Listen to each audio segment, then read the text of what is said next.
Hi everybody, I hope you can join us on Wednesday, March 3rd. We're hosting 2 workshops, one for kids and one for adults, on making 3D collage story blocks. You're probably wondering, what is a story block?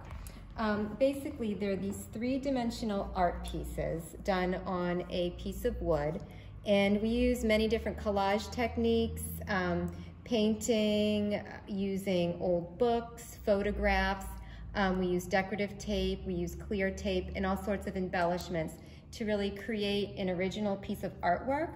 And each one tells its own story. So you'll go through and you'll find different elements to come up with a narrative that you would like to tell visually through your story block.